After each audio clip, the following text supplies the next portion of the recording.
آپ صلی اللہ علیہ وسلم نے دیکھا کہ وہ اپنی قبر انور میں کھڑے نماز ادا کر رہے تھے۔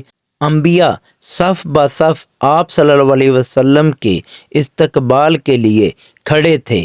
جب یہ مقدس قافلہ بیت المقدس پہنچا تو باب محمد آپ صلی اللہ علیہ وسلم کے استقبال کے لیے کھلا تھا۔ جبرائیل امین علیہ السلام نے اپنی انگلی سے دروازے کے قریب موجود ایک پتھر میں سوراخ کیا اور براق کو اس سے باندھ دیا۔ پھر آپ صلی اللہ علیہ وسلم بیت المقدس میں داخل ہوئے تو تمام انبیاء کرام علیہ السلام آپ صلی اللہ علیہ وسلم کی تعظیم، اکرام اور احترام میں منتظر تھے۔ انہیں حضور صلی اللہ علیہ وسلم کی امامت میں نماز پڑھنے کا شرف حاصل ہوا۔ سفر معراج کا دوسرا مرحلہ انبیاء حضور صلی اللہ علیہ وسلم کی اقتداء میں نماز ادا کر کے ادب و احترام مصطفیٰ صلی اللہ علیہ وسلم سے مشرف ہو چکے تو آسمانی سفر کا آغاز ہوا، اس لیے کہ ہر زمینی عظمت حضور صلی اللہ علیہ وسلم کے قدموں کا بوسہ لے چکی تھی۔ پہلے آسمان پر پہنچ کر آسمان کے دروازے پر دستک دی گئی۔ وہ اب پہلے سے منتظر تھا۔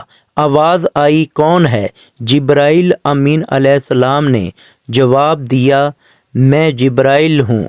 آواز آئی، آپ کے ساتھ کون ہے؟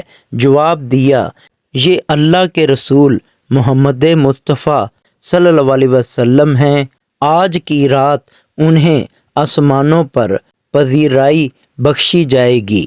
آسمان کا دروازہ کھل گیا اور پوچھنے والے نے حضور صلی اللہ علیہ وسلم کی بارگاہ بخش پناہ میں سلام عرض کرنے کی سعادت حاصل کی۔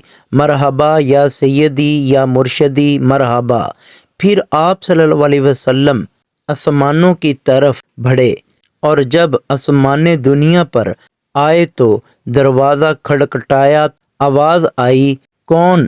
جبرائیل امین نے کہا، جبرائیل۔ پھر کہا گیا، آپ کے ساتھ کون ہے؟ انہوں نے کہا، محمد مصطفیٰ صلی اللہ علیہ وسلم۔ پھر پوچھا گیا، کیا انہیں بلایا گیا ہے؟ جبرائیل امین علیہ السلام نے کہا، ہاں۔ آواز آئی، خوش آمدید، کتنا اچھا آنے والا آیا ہے۔ رحمت عالم صلی اللہ علیہ وسلم کی ملاقات حضرت آدم علیہ السلام سے ہوئی۔ انہیں بتایا گیا کہ یہ آپ کے جلیل القدر فرزند ہیں، ختم المرسلین ہیں۔ یہی حضرت محمد صلی اللہ علیہ وسلم ہیں۔ آقا دو جہان صلی اللہ علیہ وسلم نے دادا جان کہہ کر آدم علیہ السلام کی بارگاہ میں سلام ارشاد فرمایا۔ حضرت آدم علیہ السلام نے سلام کا جواب بھی عرض کیا اور اپنے عظیم فرزند کو دعاؤں سے بھی نوازا۔ اس کے بعد مہمان عرش حضور پر نور صلی اللہ علیہ وسلم کو دوسرے آسمان کی طرف اٹھایا گیا۔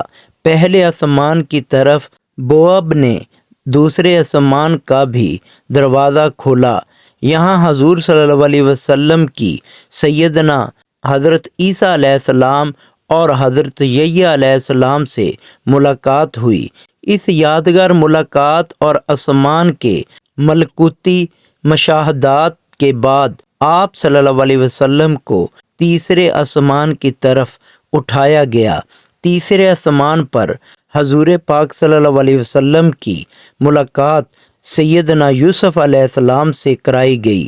تیسرے آسمان کے مشاہدات نورانی کے بعد حضور صلی اللہ علیہ وسلم کو چوتھے آسمان پر پہنچایا گیا۔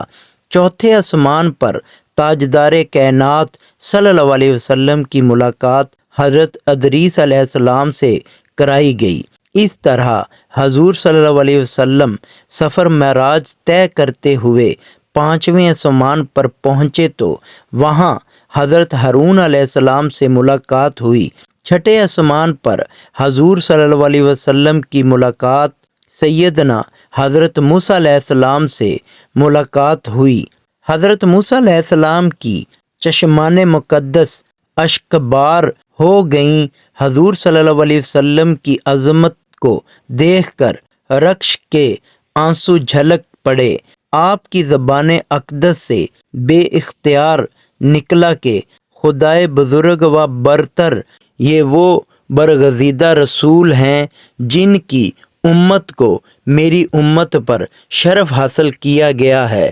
میری امت پر جیسے بزرگی عطا ہوئی، یہ وہی رسول صلی اللہ علیہ وسلم برحق ہیں جن کی امت کو میری امت کے مقابلے میں کثرت کے ساتھ جنت میں داخل کیا گیا۔ مہمان ذی حشم حضور رحمت عالم صلی اللہ علیہ وسلم کی ملاقات ساتویں آسمان پر حضرت ابراہیم علیہ السلام سے ہوئی۔ اس کے بعد حضرت محمد صلی اللہ علیہ وسلم جو تخلیق میں واحد ہستی ہیں، جبرائیل امین علیہ السلام کے ساتھ سدرۃ المنتہا تک سفر کیا۔ اس مقام پر اللہ تعالیٰ نے انسانوں کو 5 نمازوں کا تحفہ عنایت کیا۔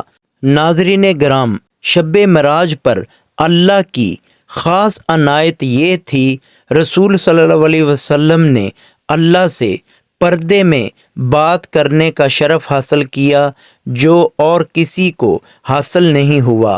کائنات کی اس افضل ترین رات میں اللہ تعالیٰ نے حضرت محمد صلی اللہ علیہ وسلم کو 50 نمازیں بطور تحفہ دیں، جن کی تعداد بعد میں کم کر کے 5 کر دی گئیں۔